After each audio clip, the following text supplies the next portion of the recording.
Assalamualaikum warahmatullahi wabarakatuh. Anak-anak, tadi kita sudah belajar tentang apa aja pekerjaan yang dilakukan oleh orang Arab sebelum datangnya Islam. Nah, tadi udah Ibu jelaskan ada pekerjaan itu berdagang, bertani, dan beternak. Nah, sekarang Ibu akan membahas satu pekerjaan yang sangat penting yaitu perdagangan. Nah, anak-anak, ada tata cara berdagangnya loh anak-anak bangsa Arab itu. Nah, di sini Ibu akan menjelaskan satu persatu dari 3 tata cara berdagang bangsa Arab. Daripada penasaran, langsung masuk ke video pembelajaran. Yang pertama itu sistem bagi hasil. Maksudnya apa nih Bu Eci? Oke, Ibu jelasin dulu ya. Sistem bagi hasil ini adalah kerjasama anak-anak. Kalau kerjasama nggak akan dilakuin satu orang, tapi pasti dilakukan oleh dua belah pihak. Jadi pihak pertama itu memiliki modal dan pihak kedua itu yang mendagangkan. Jadi sistem ini sebenarnya pernah dilakukan oleh Rasul dan Khadijah, tapi sebelum menikah. Jadi dulu Bu Eci mau jelasin bahwa Khadijah itu ya, dia itu ada saudagar. Anak-anak harus tahu ada pedagang, ada saudagar. Kalau pedagang itu ya mereka pedagang aja, kaya sih mereka. Tapi di atas mereka itu ada saudagar. Saudagar itu kaya banget. Benar-benar kaya. Nah, Khadijah itu adalah seorang saudagar kaya raya. Dia punya uang, dia punya modal, dia punya barang dagangan yang dijualkan itu oleh banyak orang. Nah, di situ sampailah berita kepada Muhammad, Muhammad muda ya, sebelum menjadi nabi dan rasul, pada Muhammad bahwa ada saudagar kaya yang bisa didagangkan di barangnya. Maka Nabi Muhammad pada saat itu yang sudah terkenal digelari Al-Amin, orang yang bisa dipercaya, datang kepada Khadijah. Dia menawarkan diri untuk mendagangkan barang dagangan milik saudagar Khadijah. Nah, karena tahu nih Muhammad itu orangnya udah pinter, udah ganteng, udah soleh, udah Al-Amin, pasti dipercaya, nggak akan bohong, pasti jujur. Maka Khadijah mau bersedia bekerja sama dengan Muhammad muda tersebut. Nah, jadi Khadijah tuh diam aja karena dia udah punya barang nih. Pokoknya barang ini nanti akan dijualkan oleh Muhammad. Nah, Nabi Muhammad yang menjualkan barang-barangnya.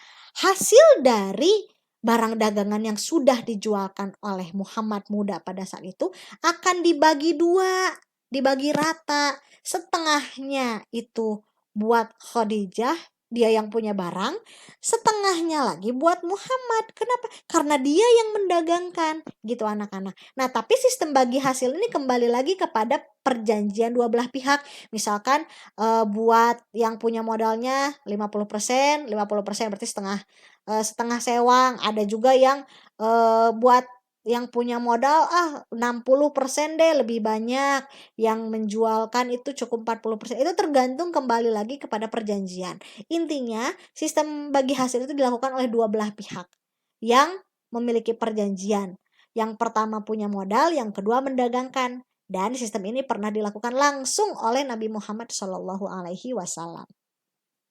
Yang kedua ini kafilah dagang. Kafilah itu rombongan dagang anak-anak, tapi jumlahnya besar banget karena kumpulan para pedagang. Jadi pedagang ini keluar, terus kumpulan pedagang dari daerah lain keluar. Mereka berkumpul bersatu menjadi satu kafilah, rombongan dagang yang sangat besar banyak. Nah, saking besar dan banyaknya mereka itu pasti dikawal oleh tentara atau oleh orang yang kuat orang yang bisa menjaga mereka. Karena mereka kan sudah membawa barang dagangan mereka yang sangat banyak, membawa harta, membawa rombongannya biasanya kan dibawa oleh unta, kemudian mereka bawa banyak uang di saku-saku mereka. Mereka harus menjaga diri mereka agar terhindar dari perampokan. Makanya mereka menyewa tentara atau orang-orang yang kuat lah yang bisa menjaga untuk menjaga mereka. Nah, mereka melakukan perjalanannya beda loh dengan kita. Mereka akan melakukan perjalanan di malam hari. Dan ketika siang hari mereka akan istirahat. Kenapa Bu Eci? Ingat, mereka itu melakukan perjalanan di gurun loh anak-anak. Kalau siang-siang melakukan perjalanan di gurun itu sangat melelahkan. Ya udah panas, kering, anginnya kenceng, air susah. Jadi mereka akan beristirahat di saat itu. Ketika sudah tidak terlalu terik, nggak terlalu panas, di saat malam hari mereka melakukan perjalanan. Nah, karena kalau malam itu kan kita nggak bisa terlalu jelas ngeliat kan di sekeliling kita, apalagi di gurun pasti sangat gelap dan hanya menggunakan peralatan sederhana untuk penerangan. Mereka menyewa tentara atau algojo atau bodyguard lah disebutnya untuk menjaga mereka karena malam itu sangat rawan terjadi perampokan anak-anak. Ini sistem yang kedua ya, mereka berombongan, wah banyak banget mereka melewati berbagai gurun, wah berbagai rintangan untuk keluar negeri. Keluar negeri yang karena seperti Syam, Habasah, dan Yaman tadi anak-anak.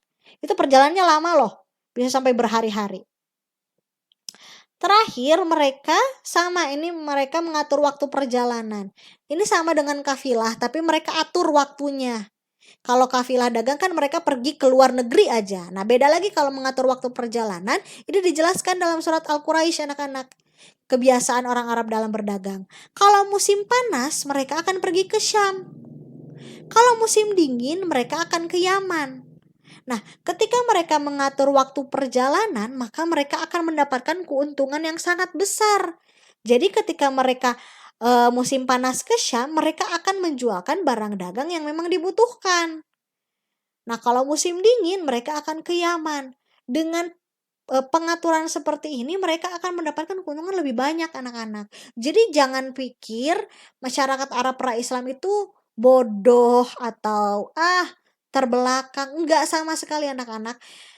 Nenek moyang Nabi Muhammad itu orang terpilih, orang-orang keren, orang-orang hebat. Terbukti mereka nggak pernah ingkar janji. Mereka berani, mereka kuat, mereka sangat memiliki persatuan yang sangat kuat.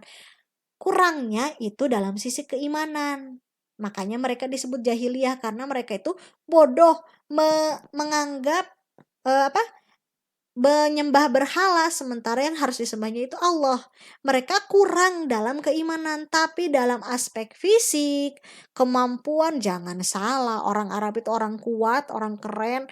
Pokoknya mereka jago bertarung, bisa bertahan hidup di mana aja. Mereka bisa tinggal di mana saja, mereka bisa melakukan apapun dengan baik. Jadi mereka itu orang-orang terpilih anak-anak ya.